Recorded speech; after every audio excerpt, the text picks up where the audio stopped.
Welcome into the Behind the Frenzy podcast. I am your host, Dean Holzwarth, along with my good friend, Andy McDonald. Ford Field, we're finally here. Yes, we are. Last weekend of the year. It's the best weekend of the year, every single year. And we have a few teams that were able to make it, a couple teams that came really close, but definitely got some good matchups and even a new face this year too. So, yeah, it's awesome to see. Yeah, obviously, I always look forward to this weekend. We were hoping to possibly get 6 or 7 area teams there. It just didn't kind of pan out that way. But crazy, it ended up being that close. Having that many. You don't get that many years that are even to the semifinals like that. So. Yeah, which game did you cover on Saturday? I actually did Grand Valley on Saturday. Oh, you went to do college. Yeah, so they had me do Grand Valley, so I did not do a high school game this weekend. But yeah.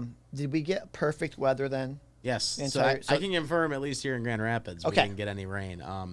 Yes, we did not get a day this year where we had to cover high school football with rain. So the people watching at home, that is a true miracle. True miracle. It's probably never going to happen again, Andy. It's probably never going to happen again. No, and I mean, we're guaranteed to be covered by a dome this weekend. Yes. I saw it's going to get down to like 30 this weekend. It's going to be cold in Detroit. Cold, yeah, for sure. It's going to be cold in the D. That's just crazy that it's actually like we got away with that too. Like usually that weekend is like this past weekend when we're covering the state semifinals, and that we always end up like having our coldest week of the year. We got to avoid that even. So yeah, it wasn't too bad. And Ann and I will be down there at Ford Field covering our teams this weekend.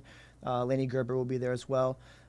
So yeah, we're looking forward to it, to a fun weekend of high school football, and culminating in state championships. For sure, it'll be awesome. So, okay, well, let's start in Division I, where Hudsonville defeated Rochester Adams in impressive fashion as well. Again. From what I heard, it sounded like they struggled a little bit till halftime, but they were able to come out in the second half and kind of do what they had to do to get by them.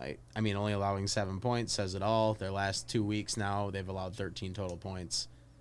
That's pretty impressive when you're this late in the playoffs. So it seems like they got through some of their toughest tests early on against our teams, over here in this area. And they've really proven that they're one of the better teams in the state.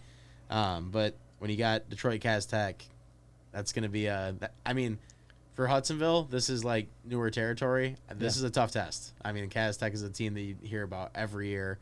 I think the last time I actually covered them, they played against Muskegon when they came here like a year ago. They're good, and they're big. So Hudsonville's going to have their work cut out for them. But right now, I mean, this team believes they can do anything. So yeah, they've won 12 in a row ever since losing that first game to Howell. Obviously, they got redemption there. And, defense kind of travels, right? And defense has kind of carried them through this postseason. And it's something I know Brent Sandy kind of hangs his hat on and really, really prides himself in is playing good defense. And obviously that has kind of propelled them now to Ford Field, where they have not been since 2005. For sure. It's been a long time. A good thing for Hudsonville is they don't have to play Birmingham Brother Rice, because they lost to Birmingham Brother Rice in 2005 and then also in 2000. Wow. So there are 2 trips to Ford Field. They've played them. They've lost. So they're seeking their first state title.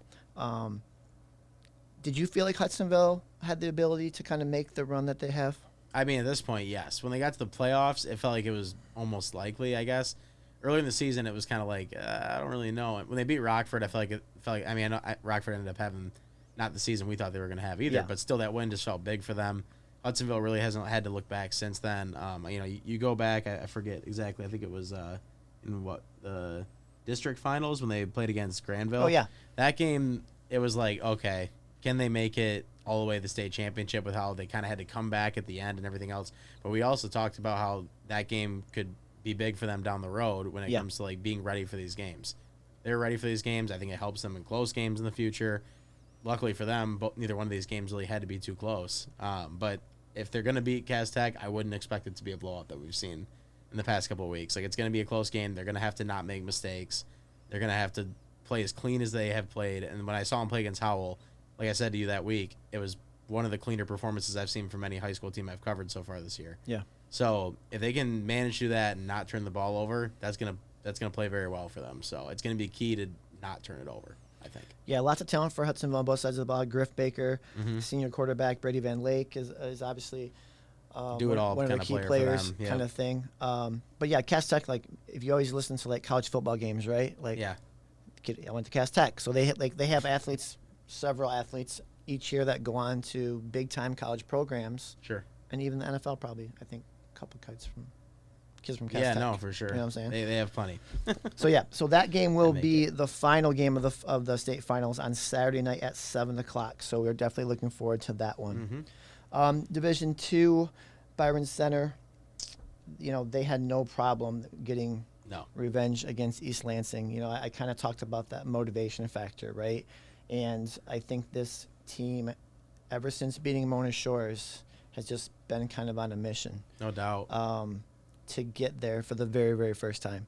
Yeah. And we talked about this before. I think Ford Field is going to be taken over by the Byron Center community. For sure. It's hard to imagine they won't have a great showing.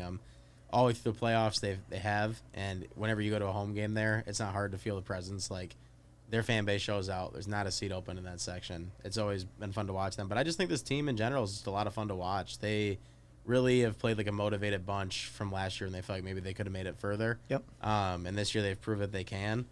This is probably, if I had to pick one team that I think had a really good shot to win, I think this is the team that I would pick, just because of the way they're playing right now. It feels like nothing can get in the way of their offense, and they just, again, I keep going back to that Mona Shores game, but I was there for that, and I covered them a few times this year. That one impressed me, just because they gave a big lead like that, 23 points, and basically the fourth quarter. To be able to withstand that and move on and like make the big plays needed down the stretch says everything about those kids. They got ice in their veins. They're not going to fall to anything. They may not win the game, but I can promise you that they're going to give everything they have in this game, and I think that they'll be in it. That's for sure. And if I had to pick any team that I like to win, it'd be them.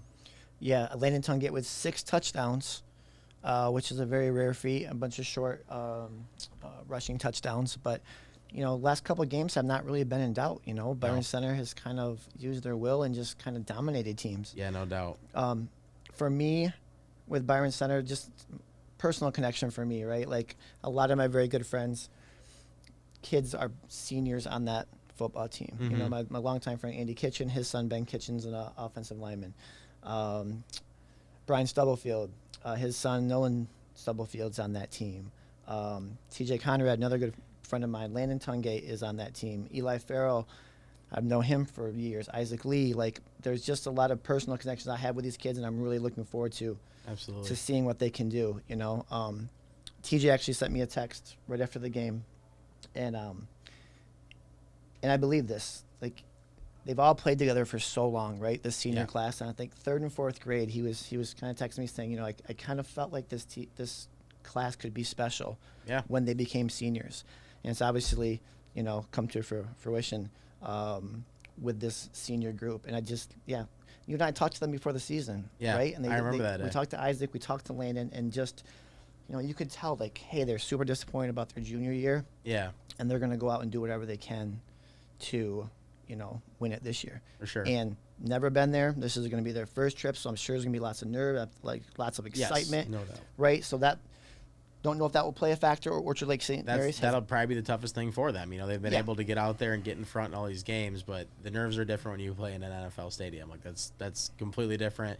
You're playing against a school like Orchard Lake St. Mary's, who, yes, they haven't been to the state final, 2016, I think is what it was. Yes. It's been a while for them, but they're a program that's good every single year. They're always like a competitive team. So they know what they're doing over there. Not saying that Byron Center doesn't know what they're doing. Byron Center clearly knows how to win football games. Yeah. This is just a different environment. And we'll see. I think it's going to be key to them to not get off to a slow start.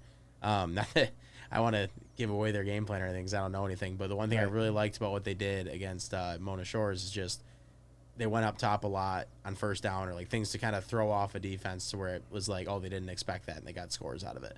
I think in a game like this against a good team like Orchard Lake St. Mary, they're going to have to do more of that. Not necessarily, not the Dan Campbell fake punts or anything like that.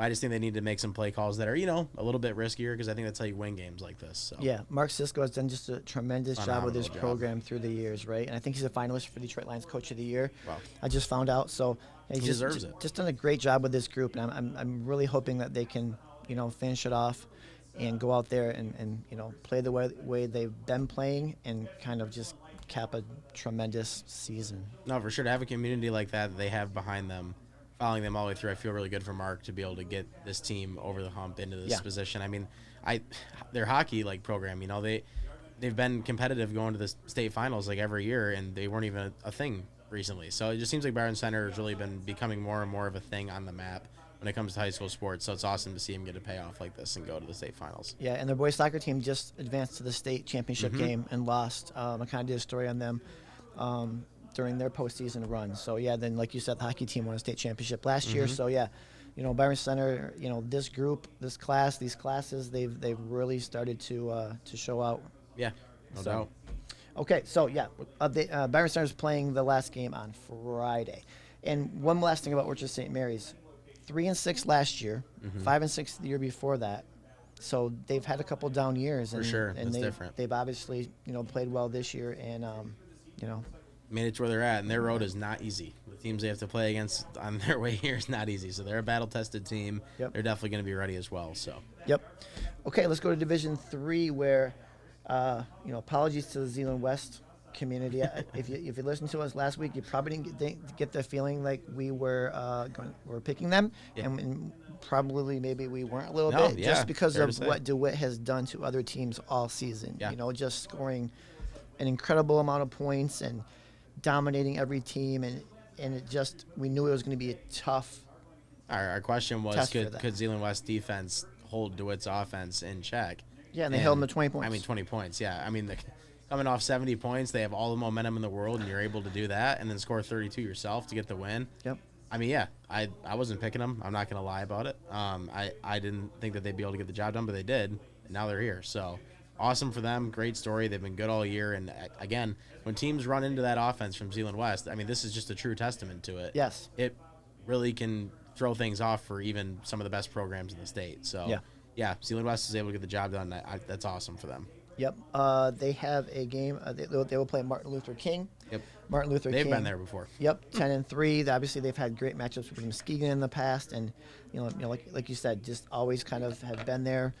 Once again, talented athletes on both sides of the ball for MLK. So, but Zeeland West has to have gained a ton of confidence from beating DeWitt, and so I'm not counting John Shillito out of this one. I would not. And that Shillito offense, we've talked about it all year. I mean, that's what the way they run it, and they run it so well. It can beat any team. I mean, I'm sure that MLK hasn't played a lot of teams like them, going into this game. So it'll definitely be different for them. It's an offense they're going to have to adjust to, and it's not going to be just something that's given to them either. So if they can stick to that script that they've been able to do, where they are able to kill a lot of clock and take over the game themselves on offense, that's the absolute key for them. They can win this game if they can do that, in my opinion. So yeah, it's definitely going to be. I think this is going to be a better game than most people would think looking at it. Yeah, and time flies, doesn't it? Like the last time they won a state championship was 2015. Yeah. With that, and they went undefeated that season, and then they also won in Division. So it was in Division 4, 2015. Then Division 3, they also won a state championship. For sure. In 2013 in Division 3. So it's been a while since they've won, but they're back, and Zeeland West, the Zeeland community is going to travel well. No, absolutely. They're gonna be behind them for this one. And I expect it to be great. Even with the 12:30 start a little earlier, I still think it'll be rocking in there. So yeah, yep, we're looking forward to that. Briefly, we're going to kind of talk about some teams that did not make it, unfortunately. I think you and I were kind of on the South Christian train, where we kind of felt like South Christian, just because of their playoff experience and this and that, was going to be able to get by Niles. Yeah. But Niles, they couldn't stop Niles' offense. No, 62 points they gave up. Yeah, that's it's a tough reality check. I just think more so the storyline for South Christian was just so there. It was like, if they win this game, they're this team that had such a weird season with a roller coaster ride to the finish, basically, where they won the last game and kind of got enough votes to get in. Yeah. To where some people were probably questioning if they were even good enough to get in. Was it just the hype of Carson Viss, everything else? They proved that they belong in the playoffs. But I guess those flaws maybe completely didn't go away. And it kind of shined through in this game. That's 62 points is a rough number to give up. But I think that at the end of the day, maybe they never got that state title they wanted while Carson was there. But I still think that they should look back at this and be like, what a run. Yeah. I mean, to make it that far is unbelievable. Especially beating Unity Christian, a team that they're very familiar with. And we talked about Unity all year as maybe a favorite that we thought, it was either that or maybe Mona/Byron, like that. Those are some of the favorites to maybe make it to Ford Field. Yeah. I think the fact that they were able to knock off Unity and make it this far to a semifinal says a lot about the heart and a lot about the coaching staff and that team over there at South Christian. They're doing it right. Yeah, So. and Carson was able to win one his sophomore year. Mm-hmm. But what a great career for him, and now he kind of turns his attention to basketball. Yeah. And then obviously Western Michigan. So congrats to Carson Viss on a great high school career. I know anybody who watched him was just kind of amazed at some of the things he did, and we talked about him quite a bit. But he was just a fun player to watch. Still get to watch him in basketball. Now we get to go watch basketball. Catholic Central fell short as well. A really good Frankenmuth team. Yes. And that game was kind of back and forth. A couple ties, a couple lead changes, and Frankenmuth kind of comes out on top at the end. Yeah, we talked about how familiar they were in years past and how Catholic Central got the best of them the last 3 or 4 times they met. So the fact that Frankenmuth was able to pull it out, again, this is another season where for Todd to make it this far, I think says a lot about the coach he is, a lot about the program that he runs, and a lot about the kids that play for him, because it's just not, coming into the season, I would have just marked them down as probably being undefeated or maybe having a surprise loss, because that's just what they have come to be expected of them every single season, because they play like that. And this year they had a really weird year, going 5-4 and barely making it in, and they had a little bit of magic with the block kick against West Catholic. If you're a Catholic Central fan, you're never going to forget that. So that'll always be a part of this run, whether they want a state championship or not. Yeah. But yeah, Frankenmuth, credit to them. To be able to put up 42 points against any team coached by Todd Colster is impressive, and they deserve to be there. So, yeah. Yep. And then North Muskegon in Division 7? Mm-hmm. Yes, Division 7. Muskegon? Yes, my apologies, yes. It's Millington. Yes, they came up short, too, looking for that first trip to Ford Field, and we talked about Millington being a very good team, and they just couldn't go over the hump there. Yeah, for sure. They were able to get it down on the ground. They had 4 rushing touchdowns in that game, I remember seeing. But it just not enough in the end. Millington was a little bit better.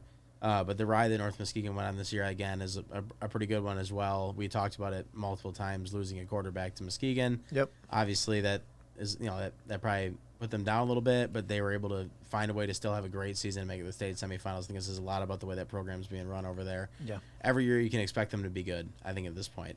So, yeah, they've been very competitive, and, again, came just short. That's the thing. 2 of our teams, with Catholic Central and with North Muskegon, both only losing by 7. Right. That close to having that many more teams there. So. Yeah, it would have been a very busy weekend. Very, very busy for us. weekend, Now it's not as bad. No, it's for sure. Yeah. Andy, one thing I forgot to touch on, Jack had sent me over this thing. So apparently in the Zeeland West DeWitt game, there was a senior from DeWitt. His name is Charlie Windsor. Okay. And he sustained an injury. Not quite sure what the injury was on the sideline in the second half. Quick and coordinated response from Zeeland West and DeWitt Athletic Training and special and medical staff. Then he was sent to the hospital. So we are actually, thoughts and prayers out. He went home late Saturday night, and hopefully he's on his way to a full recovery.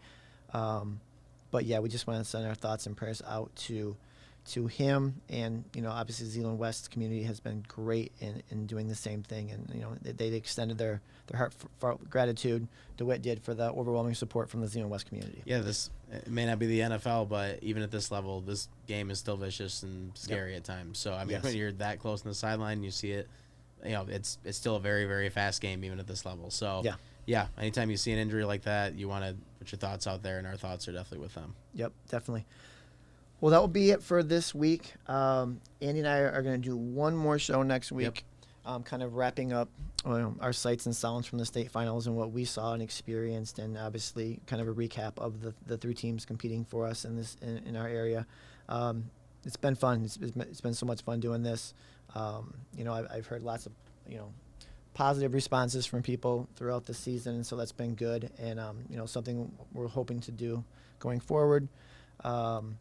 And don't be surprised if we don't pop on here to do some basketball. Yeah, for sure. Because that's kind of, obviously being a coach at Tri-Unity Christian and, long-time high school basketball coach, I love to talk hoops. So Andy will be out covering games and doing highlights of games, so he'll get kind of a sneak peek at some teams. I'll see some as well. So, yeah, look forward to that as well. Absolutely. Yeah, no, it's been a great run, and I'm glad that we're doing it. Credit to this guy for getting it going for sure, but I'm sure that in the future we're going to look for other ways to grow it and make it even better. So, yeah, 100%. We're excited about it. All right. Okay, for those of you going to Ford Field, we'll see you this weekend. Thanks again. Bye.